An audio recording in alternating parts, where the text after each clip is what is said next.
శ్రీ పోతన భాగవత భక్తి యోగం. గానం అభినవ పోతన, ఆంధ్ర భాగవత శుకయోగి బ్రహ్మశ్రీ వేదమూర్తులైన కరణె కృష్ణమూర్తి భాగవతార్ గారు. వినండి, తరించండి.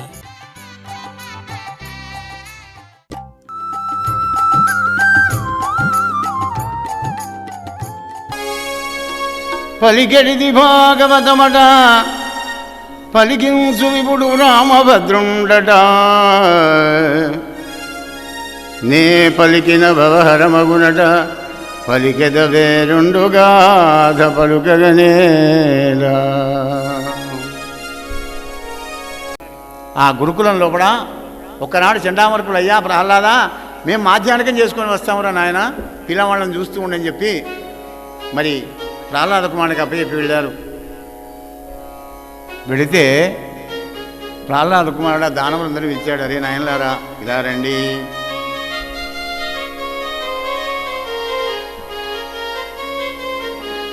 బాలకులారా, ఇటు రెండు రెండో మన ప్రాయము బాలురు కొందరు విలో గులుర కంటిరే.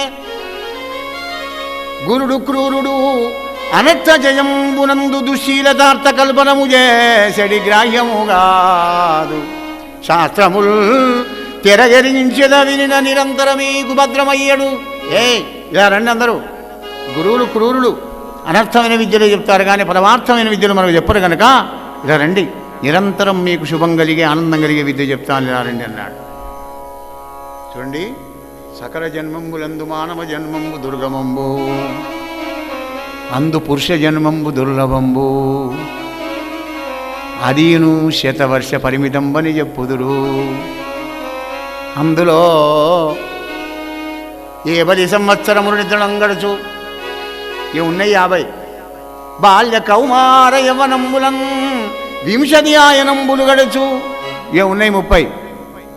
ఇక ఆ 30 లోపల వీని కలిగే 30 ఏమిటయ్యా అంటే 30 అబ్దంబుల ఇంద్రియంబుల చేత పట్టుబడి దురవకాకంబులైన కామక్రోధ లోభమూల మత్సరంబుల పాశంబుల కట్టుబడి విడిబడు సమర్థుండుగాక.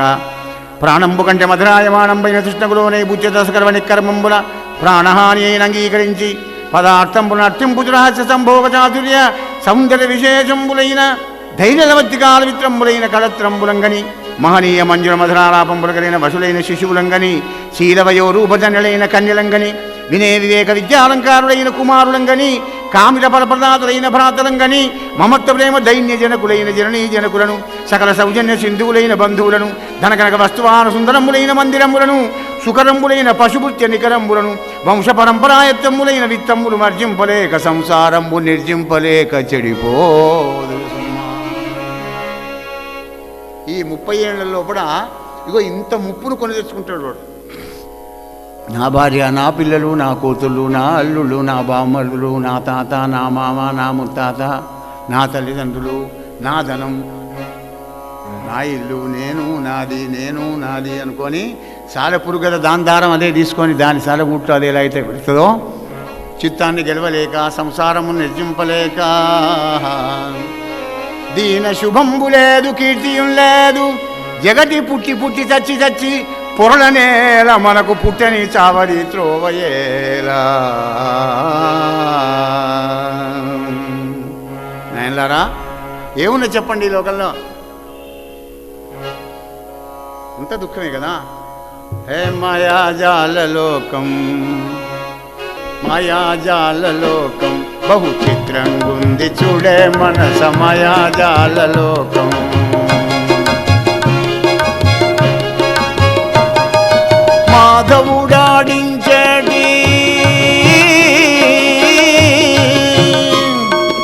మాధవుడాడించేటి మహావింత నాటకం మాయాజాల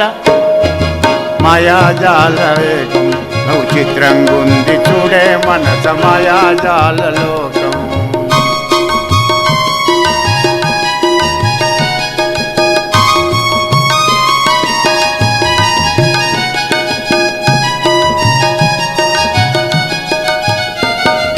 పుట్టేదొకడు గిట్టేదొకడు, పుట్టేదొకడు గిట్టేదొకడు, నవ్వేదొకడు ఏడ్చేదొకడు.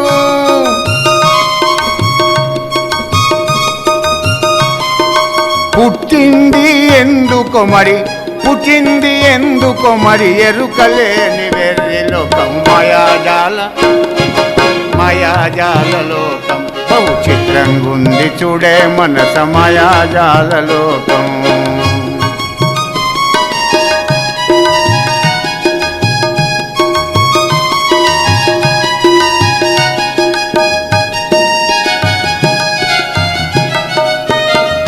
నాది నేను నావారు, నాది నేను నవారను చుమోదముందు జీవుల చూడు మనసా.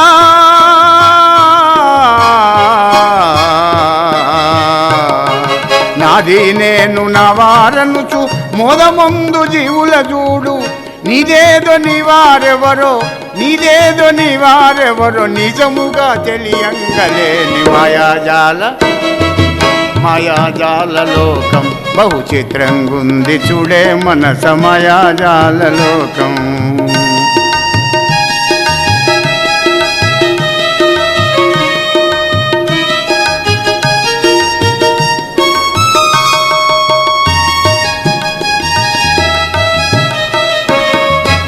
అహంకార మమకార అసూయ దేశాలతో,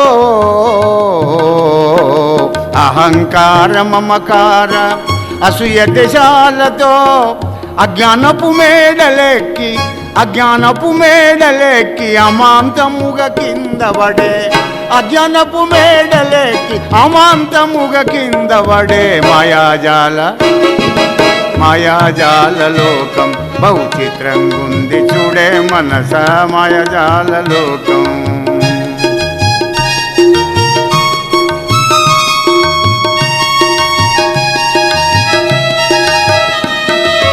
మాధవుడాడించేటి మాధవుడాడించేటి మహావింత నాటకం మాయాజాల లోకం.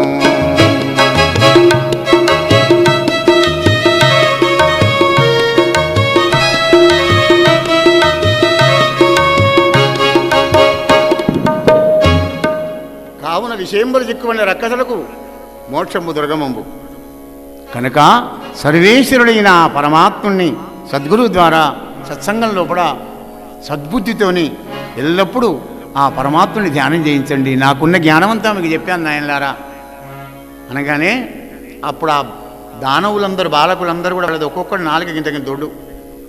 ఏం తింటారా అంటే నరమాంసం అనేటువంటి ఒక వాళ్ళు. అంత కఠినలైన రాక్షస బాలందరినీ మోక్షాసత్వం చేసినాడు. ప్రహ్లాద నువ్వు చెప్పినట్టుగా వింటాం, నీ సేవ చేస్తాం. ఈ జ్ఞానం నువ్వు ఎలా తెలుసుకున్నావో మాకు చెప్పవయ్యా నాయనలారా. ఉగ్రమైన తపస్సు చేయడానికని మా తండ్రి మందర పర్వతానికి వెళ్ళినప్పుడు మా తల్లి గర్భవతి, గర్భంలో నేనున్నా. ఇంద్రుడు వచ్చి మా అమ్మని తీసుకొని వెళుతూ ఉంటే మధ్యలో నారద మహర్షి ఎదురై, ఇంద్ర శిశువత్య స్త్రీ హత్య చేసి ఏం బాగుంటావయ్యా అనంటే అప్పుడు ఇంద్రుడు అన్నాడు కదా, హే నారదా, దీని గర్భం లోపల దైత్య వంశం పెరుగుతుంది కనుక ఇది ప్రసవించగానే వాడిని చంపి ఈమెను విడిచిపెడతా లీలావతిని అన్నాడు. అంటే అప్పుడు నారదుడు అన్నాడు కదా, ఇంద్ర పిచ్చిరేసిందా నీకు? పరమ భాగవతోత్తముడు చిరంజీవి గర్భంలో ఉన్నవాడు, నిర్భీకుండు ప్రశస్త భాగవతుడు, నిర్వైరీ జన్మాంతరావిర్భూత పాదభక్తి మహిమా విష్ణుండు, దైత్యంగనా గర్భస్థుండగు బాలకుండు, బహు సంగ్రామాద్యుపాయంబుల చావడు చావడు సుమా. అవునా? అయితే నాకెందుకని మా అమ్మ నాడలు వారికి ఇచ్చినాడు. దేవేంద్రుడు ఇయ్యగానే ఆశ్రమంలోకి తీసుకొని వెళ్ళి నన్ను గురించి మా అమ్మకు నిత్యం భక్తి జ్ఞాన వైరాగ్య బోధలు కూడా చేస్తూ ఉంటే, మా అమ్మ ఆడది కనుక ఆదమరి నిద్రపోతుంటే మొత్తం నేను విన్నానయ్యా. ఆనాడు నారద మహాముని చెప్పినటువంటి ఒక జ్ఞానం ఈనాడు కూడా మర్చిపోతలేను. అధ్యాత్మ జ్ఞాన నిత్యత్వం తత్వజ్ఞానార్థదర్శనం, ఏతజ్ఞానమితి ప్రోక్తం అజ్ఞానం యదదోన్యదా.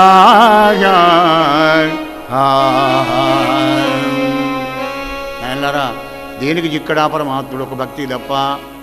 నీ వ్రతాలకు కానీ, నీ క్రతువులకు కానీ, దానాలకు కానీ, నీ శౌచానికి కానీ, నీ శీలానికి కానీ దేనికి ఇక్కడ ఒక భక్తికి తప్ప. భక్తికే చిక్కుతాడు ఆ పరమాత్మ. మరి దానవులు కానీ, దైత్యులు కానీ, భుజంగులు కానీ, మానవులు కానీ, గంధర్వులు కానీ, ఎవరన్నా కానీ భగవంతుని ధ్యానించే అర్హత అందరికీ ఉంది నాయన. దానికి గోడలు ఎట్లాంటివి లేవు, కుల మత వర్ణ లింగ భేదాలు ఇవి కూడా లేవు. ఎవరైనా పరమాత్మని ఆశ్రయించి తరించిపోవచ్చు నాయన అలా అని మొత్తం భక్తిభావం లోపల వాళ్ళందరినీ కూడా జ్ఞానవంతులను చేసినాడు. ఆ విధంగా చేస్తూ వచ్చి చండామార్కులు వచ్చి, అయ్యా మీ పిల్లవాడు రాక్షస బాలందరూ మోక్షాసక్తులను చేస్తున్నాడు అనగానే, అరే ఏమిట్రా నువ్వు చేసేది, నువ్వు గురువా, ఉన్నాడు అంటున్నావు కదరా, అరే మా తమ్ముడిని చంపినప్పుడు ఆ పెరిగి పందన హరిని, చిచి నీ హరిని నేను ఎన్నో మార్లు వెతికాను రా, ఈతద్ విశ్వములోన లేడు అని మాడెందుండురా దుర్మతి అని అంటాడు హిరణ్యకశిపుడు. నాన్న ఎందుగలడందులేడని సందేహం వలదు చక్రి సర్వోపగతుండు, ఎందెందు వెదకి చూచిన అందందెగలడు దానవాగ్రని వింటే. ఇక్కడక్కడ చూడకు, దానవాగ్రని వింటే వింటే అంటే నువ్వు వింటే, వినకపోతే ఏం లేదు. వింటే ఎక్కడ పడితే అక్కడనే ఉన్నాడు, వినకపోతే ఎక్కడ లేడు పో అని చెప్పగానే ఈ స్తంభంలో ఉన్నారా అని వినరాడింబగమూడ చిత్తగరిమందిష్టుండు విశ్వాత్మకుండ నిభాషించెదవు అయిన ఇందుగలడే యంచున్మదోద్రేకి అయిదను చంద్రుండు అరచేత వ్రేషన్ మహోదగ్ర ప్రభాశుంభమున్ జనదుర్భీషణ దంభమున్ హరిజన సంరంభమున్ స్తంభమున్. గోపాలకృష్ణ భగవానిది, రాజారామచంద్ర భగవానిది. అరచేత్వం దెబ్బ పెట్టాడండి. సప్త సముద్రాల సునామి వస్తే ఎంత శబ్దమవుతుందో అంత శబ్దమైంది. కోటి సూర్యప్రభాసం అయినటువంటి వెలుగుతోని స్తంభంలోంచి వెలిగి వచ్చి గురగురాలు ఆక్కుని వెళ్ళాడు. వెళ్ళి హిరణ్యకశిపుని తీసుకొని వెళ్ళాడు. ఎక్కడికి? బయట కాదు, ఇవత కాదు, కడప మీద కూర్చున్నాడు. మీద కాదు, కింద కాదు, తొడల మీద పెట్టుకున్నాడు. నరుడు కాదు, సింహం కాదు, నారసింహావతారం ఇచ్చినాడు స్వామి. మరి పగలు కాదు, రాత్రి కాదు, సాయం సంధ్యా వేళ వైశాఖ శుద్ధ చతుర్దశి నాడు సంధ్యాకాలం లోపల మరి నరసింహ జయంతి చేసుకుంటాం. ఆ విధంగా గరత్మంతుడు పావును ఎలా ఒడిసిపడతాడో అలా పట్టుకొని వెళ్ళి ఇది వేసుకొని భీకర కూరలతోని మొత్తం ఈ గోళ్లతో తీసి పారేసి మూతంటలు ఎత్తర పూసుకొని భీకర నరసింహాకృతిని దాలిస్తే అప్పుడు బ్రహ్మాది దేవతలంతా కూడా స్తోత్రం చేయలేకపోయినారు. ప్రహ్లాదుని పంపించారు. బ్రహ్మరుద్ర ఇంద్ర సాధ్యపురసుడైన దేవముఖ్యులందరూ కూడా అడగలిగి అనేక ప్రకారంలో జయిస్తే లక్ష్మీదేవిని దూరిస్తే ఆమె కూడా భయపడింది, భయం లేనివరికి. అప్పుడు ప్రహ్లాదుడు వెళ్ళి స్వామి పాదాల మీద పడ్డాడు. హే నారసింహ, దేవతలు యక్ష గంధర్వ కిన్నర కింపురులు వీళ్ళందరూ బ్రహ్మాదురుని సాత్పర్య స్తోత్రంబుల తుది ముట్టనేర్వరట గదా, నే రక్షస్తనూజుండ గర్వమదోద్రిక్తుండ జడుడం జడమ తిన్న నిన్ను వర్ణింపశక్తుండనే. బాలుణ్ణి, రాక్షసకులంలో ముఖ్యవాడిని, అజ్ఞానిని నేనేం చేయలేస్తా మాధవా, నిన్నేం స్తోత్రం చేయగలను అన్నాడు. కరుణించు శరణాగతిత్రాణ. అసురమర్థించి దివిసారు హర్షమయ్యే అవతరించిన పనిదీరే అలుకయేలా కలుషహారి సంతోషకారి వనుచు నిన్ను దలదురు లోకులు నిర్మలాత్మా నిర్మలాత్మా. హే నారసింహ, ఎందుకయ్యా అంతగా నీ యొక్క దాస్యయోగాన్ని ప్రసాదిస్తావనే నీ దగ్గరికి వచ్చి నీ పాదాల మీద పడ్డాను. నేను నా గురువైనటువంటి నారద మహర్షి యొక్క కృపకు పాత్రుడైన నేను నీ యొక్క కృపకు నేను ఈనాడు పాత్రుడైనానన్నాడు అని పాదాల మీద పడ్డాడు. పడ్డా కొద్దీ గర్ర గర్రమంటున్నాడు. అప్పుడు ప్రహ్లాడు ఏమంటున్నాడయ్యా, నారసింహ ఖరదృష్టాభృకుటీ సటానఖయున్ ఖరదృష్టాభృకుటీ సటానఖయున్ ఉగ్రధ్వానయున్ రక్తకేసరయున్ దీర్ఘతరంత్రమాలికయు భాస్వన్నేత్రయ్యున్న నీ నరసింహాకృతిని చూచి వెరవదేవా. పెద్ద పెద్ద కూరలు, పెద్ద పెద్ద గోళ్ళు, ఎర్రగా కళ్ళు చేసుకొని చూరంతా దులుపుకుంటూ ఘీంకారం చేస్తున్నావే, ఈ భీకర నరసింహాకృతిని చూసి నేను భయపడడం లేదు మాధవా. మరి నేను భయపడేది వేరే ఉంది. పూర్ణక్రూర దుర్వార దుర్భర సంసార దావాగ్నికిన్వెరచు నీ పాదాశ్రయం చేయుమా. సరా సంసార దావాగ్నిడ కాలిపోకుండా నన్ను కాపాడవయ్యా మహానుభావ. నివారించడానికి వీలుని గట్టి కాల్సి సంపూర్ణమైన క్రూరమైనటువంటిది, భరించరానటువంటిది. ఏందది? సంసార దావాగ్ని. సంసార దావాగ్ని అంటే భార్య పిల్లలా? 5 ఏళ్ల పిల్లవాడి భార్య పిల్లలు ఎక్కడ? కామ క్రోధ లోభ మోహ మదమత్సరాలు ఎక్కడ ఉంటావో అదే సంసారం. వాటి వేగాన్ని ఎవడైతే ఆపుతాడో అగో వాడే సుఖి. అగో ఆ విధంగా ప్రహ్లాడు కోరుకోగానే నాయన వరం కోరుకోమన్నాడు మహాత్మా. ఏం లేదు, ఎన్నడూ కూడా నా మనస్సులో ఏ కోరిక రానటువంటి వరాన్ని నాకు ప్రసాదించమని నరసింహదేవుని కృప పాత్రుడైనాడు. రాక్షస రాజ్యానికి వైకుంఠుడైన లక్ష్మీనారాయణ నరసింహస్వామి మరి ఆ విధంగా వానికి శుభాశిష్యులు ఇచ్చి సామ్రాజ్య పట్టాభిషేకం కట్టి తిరోహితుడైనాడయ్యా పరీక్ష మహారాజా అని భాగవతంలోని ఇతివృత్తాన్ని, పరమ భాగవతోత్తముడైన ప్రహ్లాదుని యొక్క చరిత్రను పరీక్షిత్ మహారాజుకు శిఖదేవుడు వినిపించినటువంటి ఒక ఈ కథ, శమనకాది మహర్లకు సూతులు చెప్పినటువంటి ఒక ఈ దివ్య కథ, ఏకశిలానగరంలో పోతన్న రామభద్రుని వివరించిన ఈ రామకథ గురుదేవుల కృపతో రామచంద్రుని అనుగ్రహంతో అమ్మ అనురాగంతో మీకు వినిపించాను. హరి ఓం తత్సత్. స్వస్తి ప్రజాభ్య పరిపాలయంతాం న్యాయేన మార్గేణ మహిం మహేష. గోబ్రాహ్మణేభ్య సోమస్తు నిత్యం. లోకా శ్రీ సమస్తా పోతన భాగవత భక్తి గానం అభినవ పోతన ఆంధ్ర భాగవత శుకయోగి బ్రహ్మశ్రీ వేదమూర్తులైన కరణె కృష్ణమూర్తి భాగవతార్ గారు. వినండి, తరించండి.